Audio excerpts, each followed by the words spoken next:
Good morning. I'm Richard Fronla and I'm vying for the position of Auditor under the flagship of Mismo. And tumatakbo po ako dahil I found that there's desire in my heart to help every AMV. And I can materialize it through my platform, ensuring proper facilities management and effective council operations. And through my projects, give me a sign on locker or online reservation of lockers and run the patrol. Thank you. Thank you. Question ko, yung comment muna dun sa mga projects mo, medyo repetitive na siya, like, lagi namang ganito na din yung binibigay ng mga running for auditor. And medyo effort and cost yung dagdag. Parang, yun, may dagdag pa na effort and cost. So, yung tanong ko is, what is the connection of your projects to your duties as auditor? Upon explaining, cite some duties of an auditor at the Student Council Constitution to support your team. First and foremost, one of my projects is Give Me a Sign, and we all know that, or rather, according to the Accountancy Student Council Constitution, one of the duties of an auditor is to take in charge of the proper facilities management. And my project, Give Me a Sign, and online reservation of lockers would run the patrol would support this duty of an auditor. Are you sure dun sa part ng Constitution na nandun talaga yung sinabi mo sa take care of facilities? It's part of Which one? taking effectiveness of the facilities of the college. ANT based kasi yung mga nakalagay na duties dito. So, I don't think nandun yun. Though, siguro traditionally, ganun na yung ginagawa for the auditor position. But, ANT constitution-wise, wala akong nakikita na nandun siya. Yeah. So,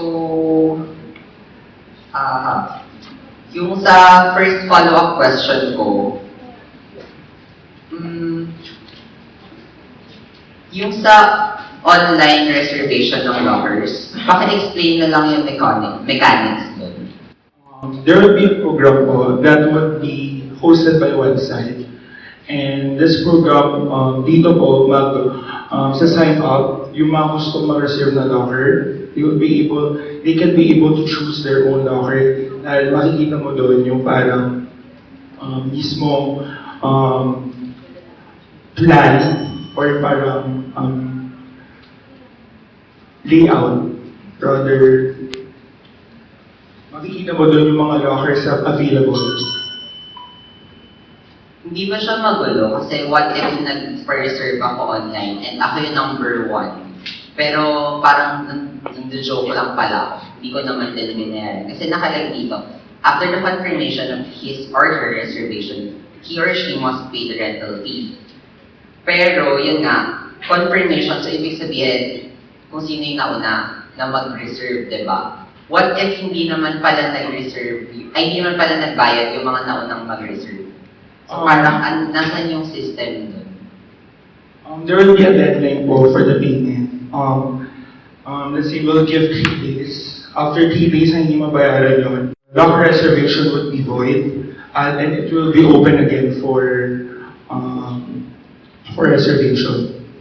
Hindi ba siya, second follow-up question ko, hindi ba siya parang mas mag-entail ng effort? Kasi unlike nung ginagawa na natin ngayon, isang araw tapos, yung sa'yo kasi parang may hihintayin pa, may deadline pa, parang hindi siya efficient time-wise. Kung iayusin mo yung timeline, parang hindi siya efficient. Ang tinatry po kasi natin sa dito is yung mga natatamaan ng schedule ng yung mga hindi makapag-reserve dahil natatamaan ng schedule plus yung mahabang pila and yung mga naiintan. habang nasa tina. Yun po yung tinatry natin i-abolish dito. Time-wise, kung yun po yung pagbabasihan natin, agahan po natin locker reservation. I mean, for early weeks pa lang ng SEM, isa-start na po natin siya. May tanong ako. Sabi mo kasi, yung purpose mo dun sa system, sa online system, is para dun sa mga matatamaan ng schedule. Eh kung aagahan nyo naman, parang nawawala yung purpose mo. Maagahan mo yung pag-reserve. Saka, meron din naman iba na pwede magpasabay. Diba? For example, ako, hindi naman mag-rent ng locker, pero maaga talaga ako sa school, pero inutusan ako ng friend ko na, yun nga, na-reserve ko siya. Tsaka, medyo magulo rin sa online system kasi which platform yung gagamitin mo. May anong klaseng online. Eh, di ba pagkagamit ka ng online system, may bayad din naman siya. Kasi may nakausap na po ako web hosting service. Follow up na lang dun sa tanong. Kasi sabi mo, di ba, online. Tapos, paano yung mga walang internet? Hindi ko sinasabi na wala silang internet, pero kasi yung iba kasi, parang nag-access lang sila sa internet if kailangan lang nila. Kasi pag yung sa online, yung iba, hindi sila nag-internet kasi karaniwan, hindi sa gabal, sa studies. Talagang, naglilimit sila. So, saka sila gumagamit ng internet if kailangan lang. Tapos, pag gano'n, depende pa sa bandwidth. Kung mabilis yung internet mo. So, kung nag-open ka, mag-open ka ng reservation 12 midnight. So, pabilisan ng internet. Paano yung mga students na mabagal na nga ng internet, tapos sila pa yung nasa malalayo, lalo na yung mga nasa probinsya. So, di ba unfair yun sa mga students na limited internet? Hindi naman po siguro kasi there will always be ways naman po na mahanap ang EMV para makapag-connect sa internet. And yung program ko po will be open on a Sunday. Weekend po siya. So parang mas marami talaga or there will really be a way na makakonect yung mga EMV at makapag-reserve ng locker.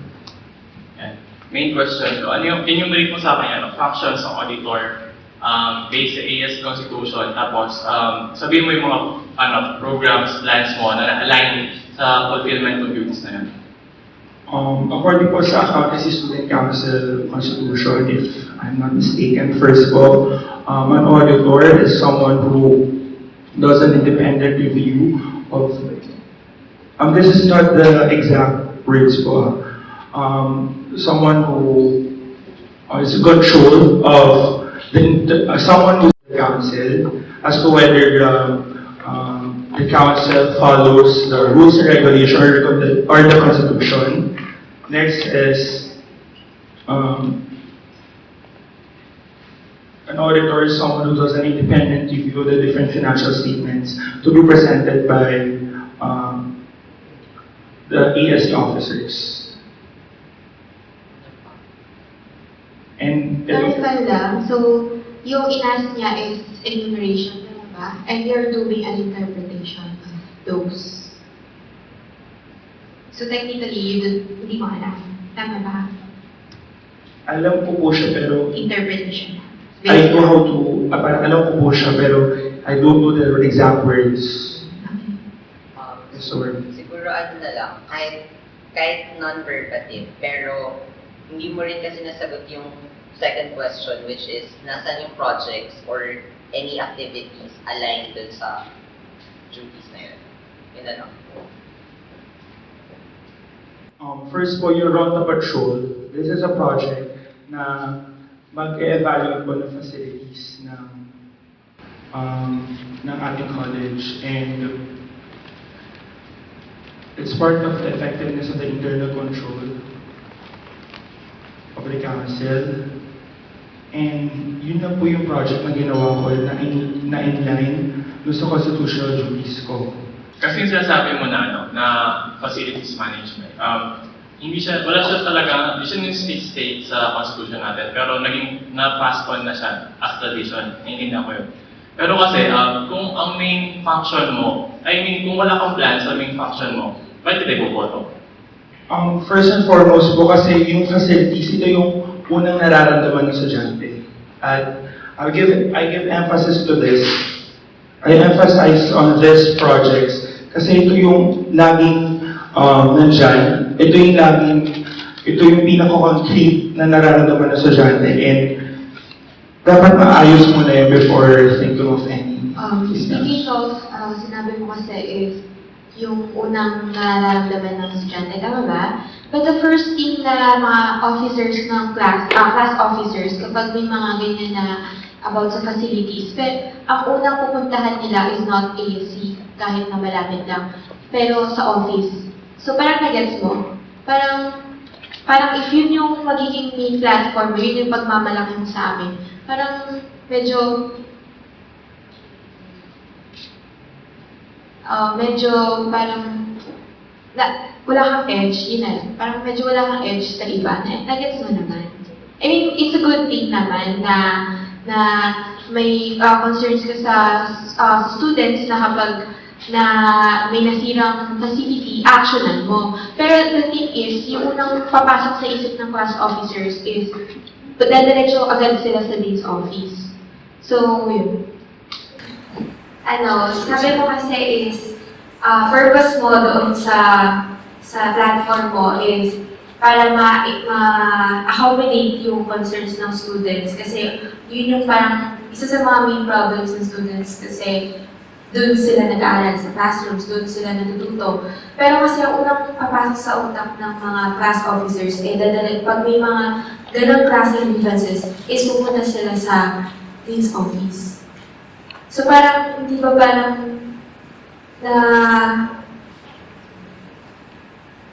parang nawawala yung purpose mo. Kasi parang, ibig mo sabihin sa students na parang, dapat sa amin. Nagets mo ba? Kaya po ako ng project ng ganito because this would create a more systematic and organized way ng pag-reklamo ng concerns ng mga estudyante sa facilities nila. And yun nga po, and dahil dito, dahil nga may mas systematic at mas organized way, kasi po yung project ko na rin po yung makafollow up sa kanila kung nasa na ba yung development ng kanilang mga problema. May question na ito, ha? So, situational basis. So, walang tamang sagot. I just want to hear how we will handle the situation. So, for example, college week na. So, busy mga student council, tama ba? So, for example, yung treasurer, hindi masyadong nagsabi sa mga class treasurers kung paano yung procedures nila sa pagbabayad ng merchandise, for example, t-shirts. Pero, nangyari is, pumunta siya sa student council, thinking na it is student council premise. So, kung sino na doon, sila yung student council, tama ba? So, if, for example, may ako siyang pera ay 10,000. Ikaw ba naman gusto mo ba maghawak ng 10,000 sa buong araw, di ba? Hindi. So, kung gusto mo na ibigay na sa student council, ang nandun nga lang isang tao. Thinking na student council yun, yung class treasurer binigay niya. Tinanggap naman. So, parang, syempre, hindi naman magda-doubt yung class treasurer na hindi to taga-student council, di ba? So, binigay niya. Kaso, wala yung treasurer. Walang nakapag-issue ng receipt sa kanya. So, medyo fault din ng treasurer kasi wala siya doon, tama ba? So, ang nangyari, wala yung pera. Hindi nyo rin mahanap kung sino yung tao yun. Anong gagawin mo as auditor? Sino po yung tao? Hindi nyo alam kung sino yung nakakuha. Kasi syempre nag-follow up yung class treasurer to get the receipt. Kaso parang, lumipas na yung dalawang araw, wala, hindi nila na-accounted for yung 10,000 na yun. Siyempre po, dapat po pumunta sa administration and ask for a review for the CCTV footage kung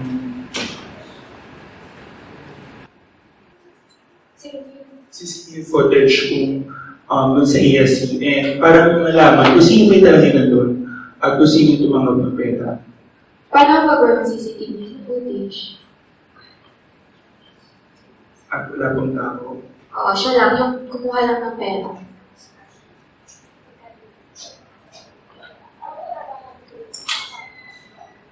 Yeah, wala naman tapos sa dito. We have to further investigate po talaga yung case, kung yun po yung situation. There should be further investigation and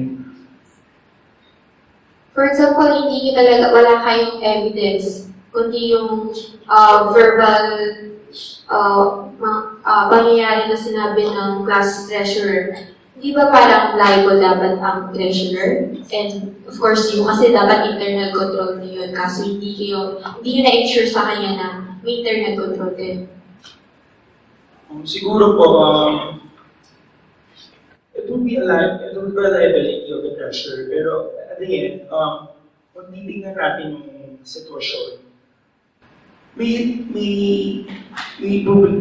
kasalanan din yung class treasurer. Dahil you have that big amount of money and you are just gano'n lang kadali ibigay yun without asking for any proof.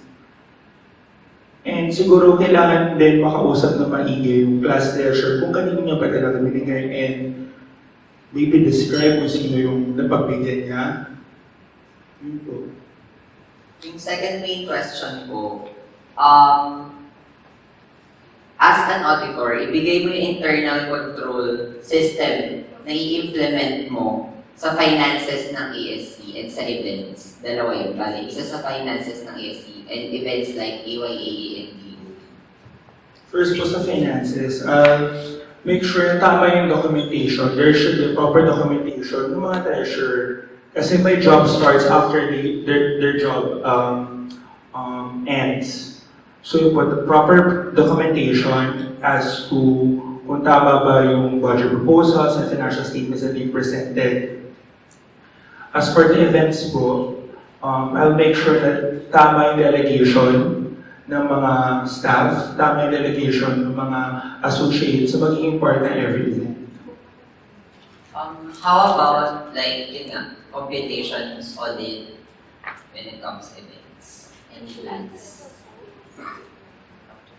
Hindi, okay na yun sa finance ng ESC. Pero dun sa events, meron pa bang any plans when it comes to auditing ng scores or what? Delegations lang. Tapos yung, pagdating po sa scores ng mga judging, ano po? Yes. Of course, there should be someone who would verify.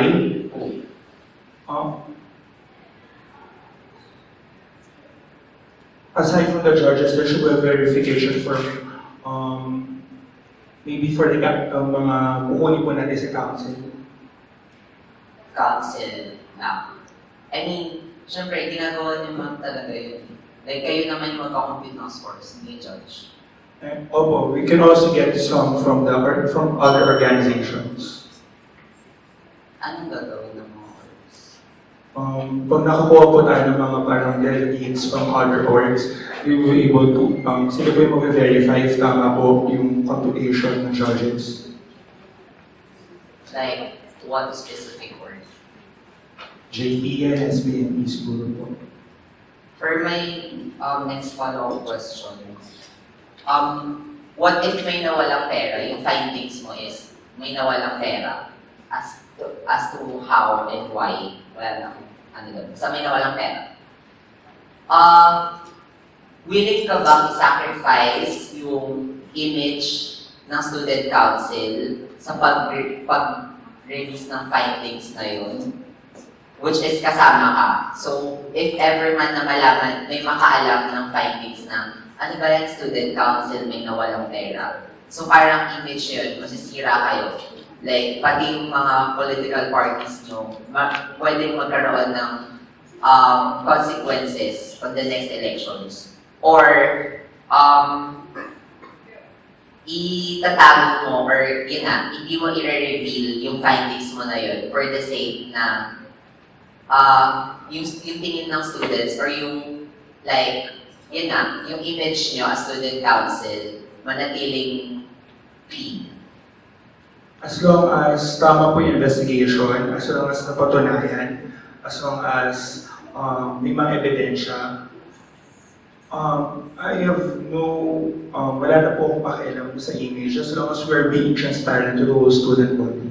Ilalabas ko po yung totoo. Okay. Last, transparency, up to what extent? Like, are you willing to step down on your position given na parang may responsibility ka din as auditor na dapat na-audit mo ng tama, hindi sa huli lang siya na-review? Yung up to what extent? Like, magsasorry ka lang ba? Or mag-step down ka sa position mo? Ano yung corrective actions on your part? Aside from revealing and aside from having public apology and up to the extent wherein transparent tayo sa estudyante, ako po kaya kong ipapatuloy pa rin kasi nga ako ngayon nakaalam, di ba? And the fact na reveal mo at tinake risk mo na masira yung image nyo, not only ng council but yung political party where you are in, siguro yung po yung main extent nun.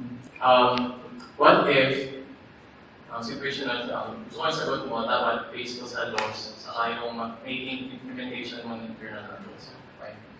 What if may mga officers, not ASC officers, EC, EB, class officers, na hindi na nagpa-function? Anong gagawin mo? Gusto ko yung sagot mo based sa laws na nag-implement sa college and additional na programs dapat na i-implement mo. Part po ng ESC Constitution, again, hindi ko po masasabi exact words, pero if ever na someone is not functional, any of the EB can take over. And as long as pag dumating po tayo sa time na mayroon na pong hindi functional, then ako po, as part of the EB, who's functional, will take over kung sino man po yung EB na hindi na functional. May question. Paano mo pipiliin EC mo? Pipiliin ko yung EC ko kung sino yung pinakakatiwalaan ko. Kung sino yung pinaniniwalaan kong competent, responsible, and someone who I believe na effective, na makakatulong, and who could complement with me. Who? You have a specific person in mind? I have no specific person in my head now. Kahit anong contact, yung parang prospect mo lang na bagay siya sa ganito. So, how can you conduct your, kung paano mo yung pipiliin mo EC mo, given the fact that you want your EC to be competent, to be the one you will trust, mga factors na binanggit mo? Siguro po, saka po natin iisipin yun. Pag gano'n na po tayo, let's cross the bridge when we're ready. Ako follow up sa tanong mo. Di ba sabi mo, take over? Parang hindi ko nakita sa Constitution na may power ng take over kung sino man na officer sa isang function ng isa. Meron lang mga corrective actions sa impeachment, etc.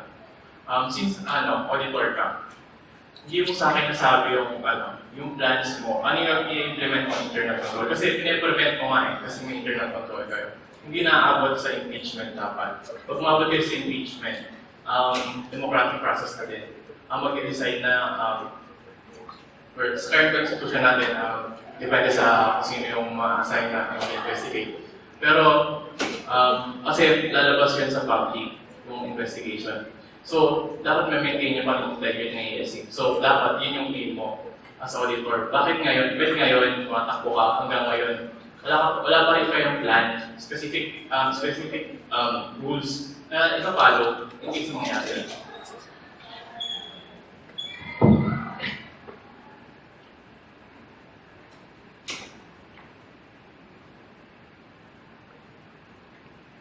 Pag dumating po tayo sa time na mayroong mga hindi functional, aside from, sige po, sinabi niyo po na hindi yung corrective measure.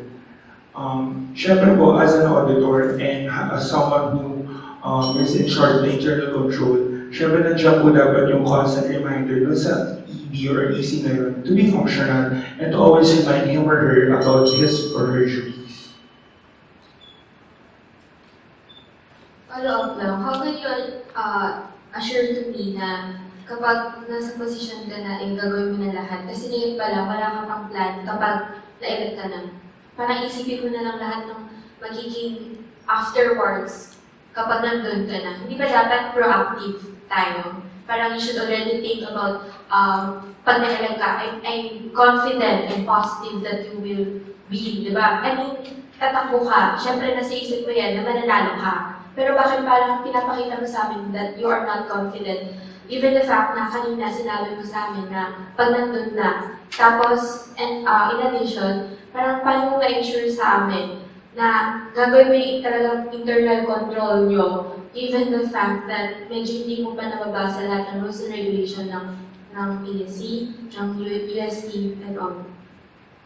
Doon sa sinabi ko kanina na kung dumating na lang yung time, siya natin isipin, yun na naman po yung sa pagpili ng EC.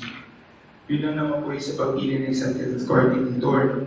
Pero po sa internal control po, syempre po it's already an inherent duty naman po ng auditor and siguro naman po being there at gagawin sa paggawa lang ng tama, pag-remind sa council, magagawa naman po yung duties ng Yun nga, sabi mo, inherent na dapat alam ng auditor yung like internal control system and all. Pero, hindi mo nakuha yung trick nung tanong ko kanina. Kasi parang nadala ka masyado sa tanong ko na findings, image ng student council. Which is, hindi mo naman dapat agad i-reveal, di ba? Kapag may findings ka, aayusin niyo muna internally. So parang, kung hindi mo naisip agad yung trick ng tanong ko, and parang madaling makakalabas yung information, madaling kakalat yung information, yung findings, kasi nandun ka na agad sa level, sa situation na yun. Bakit ikaw yung kailangan kong iboto? I mean, yung simpleng internal control procedure na yun, hindi mo na agad nakuha sa tanong ko. Bakit ikaw? Why you among all na tumatakbo as auditor? Nasaan yung level of preparedness? Gaano ka-efficient as auditor? Explain mo. Sinabi ko po kanina, so as I can remember, sinabi ko na after po ng further investigation and after namin napatunayan na may pagkakamali yung EB. Kaya po ba yun yung sinabi ko kanina? At hindi ko naman po sinabi na ilalabas ko agad na pag minahal ng ebidensya, ilalabas agad. Sinabi ko po na after further investigation at kung may napatunayan na talaga at yung kung galing na sa mga kinauukulit, merong mapagkakamali. Oo nga, like sinabi mo siya kanina, pero ang point ko is, hindi mo naman na-cite kung paano ayusin internally. Sinabi mo lang after further procedures, after further investigation, then mapoproceed na dun sa sinabi ko. I mean, ang point ko is, sana in-specify mo. Kasi mahirap na nag-generalize, na nagbe-base kami sa answers mo, na general. So sana, to avoid misunderstanding on our part, you could have said at first, dun pa lang, specifically kung ano nga ba yung further investigation or further actions na gagawin mo. Kasi yun yung hinihingi namin kanina pa. And sa inyo din, sa inyong lahat na tinanong namin, yun din yung hinihingi namin, specific answers. Like, yun nga, sinasabi mo sa akin kanina na mali yung pagkakaintindi ko kasi may further process pa. Ano yung further process na yun? Further process ko yung pag-verify kung ano ba yung basis. Hindi po kasi ako makapagsabi ng complete kasi there's no complete situation. Pero kunyari, let's just assume na may nagnakaw. Saan nagsimula? Paano nalaman? Ano yung mga, meron ba mga documents na papatunay doon? Further process ko yung pag-verify kung ano ba yung basis. Hindi po kasi ako makapagsabi ng complete kasi there's no complete situation. Pero kunyari, let's just assume na may nagnakaw. Saan nagsimula? Paano nalaman? Ano yung mga, meron ba mga documents na papatunay doon? Yun lang naman yung answer na hinihingi namin. I just be specific on how you answer the questions to avoid misunderstanding. Sure.